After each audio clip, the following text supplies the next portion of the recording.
Hey guys, Banana Luck here. Welcome back to another Watch Our Realms video. So we have the Azeroth boss video up, and yeah, I'm sure you guys can watch it. Let me know if you have any questions. But yeah, now we're gonna finally reach the last thing that we needed to cover for this event, which is the shop.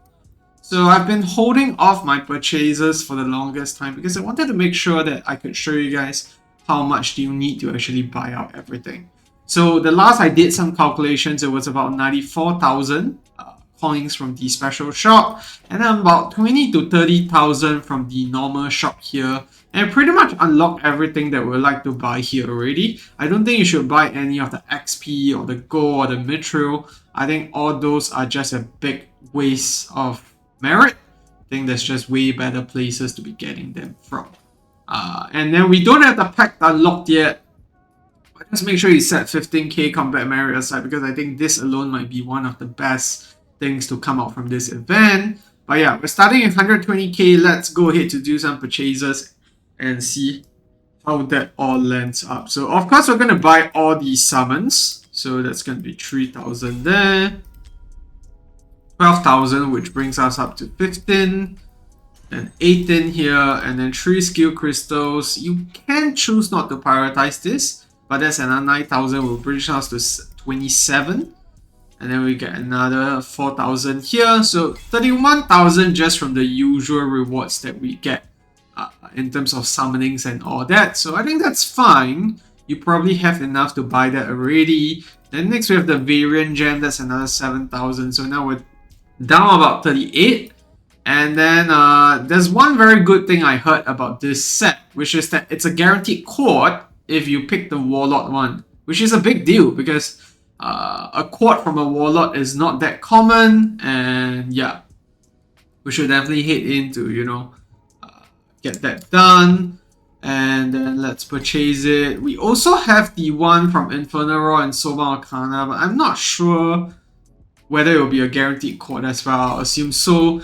And then this one's, try to avoid it because from what I understand, it's random. I can buy one just for signs to show you guys what it looks like, but I think this is the last thing that you should prioritize because it's a completely random gear. It's not ancient quality. It's not going to do any good, but I'm just going to buy one just for signs so that you guys can see what's... you can see right away actually. Yeah, the gear gets dropped and there you can see it. It's random, so don't waste your combat merit on it. I have tons of combat merit, so I'm fine there. And then with the medal as well, which is really cool, as well as the chat bubble, there we go. So just from the shop alone, we have spent about 55,000, excluding the 2 purchases we made here, that will be 52, and that maxes out everything that we need here. Don't go for this. Make sure you buy the other things first before we get there. And then we have a bunch of other stuff here. Refining crystals, hammers, that's going to cost another 7,000. And then these gems. Avoid these ones if you want to. I don't think these gems are used anywhere. You can buy the rest of the meteorites, which are pretty pricey. That's another 10,000 there. And then another 3,000. 3,000, and then you can see we still have 41,000 here. Even if we were to buy out everything here, we will actually still have sufficient amount to still empty out the shop. Let's say you want to buy stuff from here as well. And we still have the pack here, which costs 15k, which we have more than well enough to actually get by. So very nice event overall. I enjoyed it quite a bit. I know it's not over yet, but I'm sure they will actually give us more time to finish up the boss or send more morale. It does look pretty easy at this point in time, so that's really neat. And now let's go in to claim the juicy rewards, which is the Warlord Quad that I wanted to have a look at. What was it?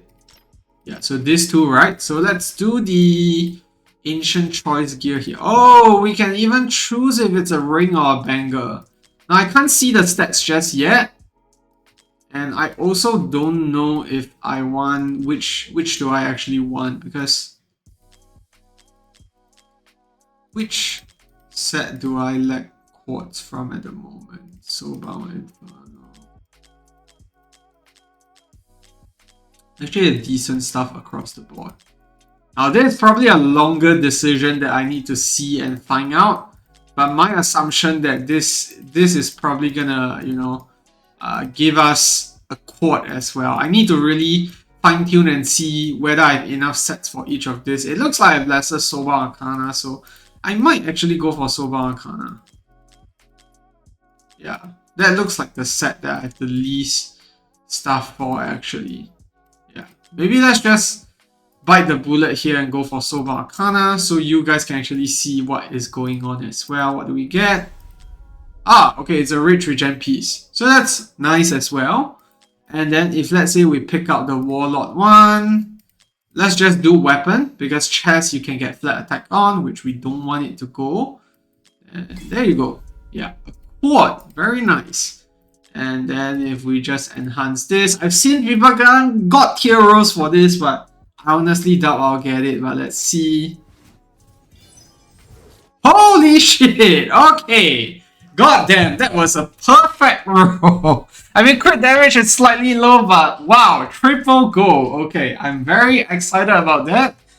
Because potentially we're going to be using some true damage dealers with this Warlord set instead. Because the attack bonus will benefit them a lot more compared to normal conventional DPS where crit damage works out. This is broken. I am going to maybe spend some variants on it, who knows. Then let's have a look at the Soba Arcana ring as well.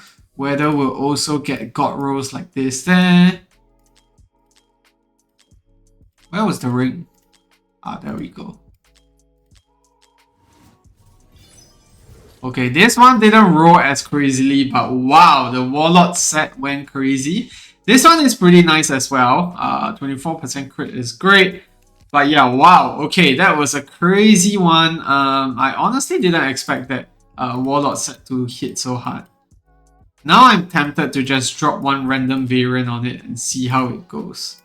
You know what? We'll do it since we got one variant from the boss, right? So I hope it's not the one that maxes out the stats because I already have very good stats here. And if let's say it does that, then my stats are going to get rerolled. So let's see. Okay, not the best, but it's a start. And then we can slowly reroll until we get Unstoppable Force, which is going to be the best in slot variant that we can get. So that's it for the video. Thanks for tuning in. Make sure you save for the Pact because we are for sure going to unlock it either ways. I think the devs are going to extend the event. Avoid these two chests. And if let's say everything else you can't get, what do you want to prioritize? Prioritize the chest, the variant gem, the Warlord weapon. That is a huge difference. Make sure you don't miss out on that. The summons, you can skip the crystals and diamonds. I think those are the things that you must have. And then everything on this side, you can just completely skip if you can't get them. But the recasting hammer and the refining crystals are what I'll go for. So those are the priorities that you should go after. Other than that, you can just skip the rest. So yeah, that's gonna be it for the video. Thanks for tuning in. Let me know if you have any questions and good luck on your rolls if you buy the Warlord weapon. And I'll see you in the next one. Goodbye.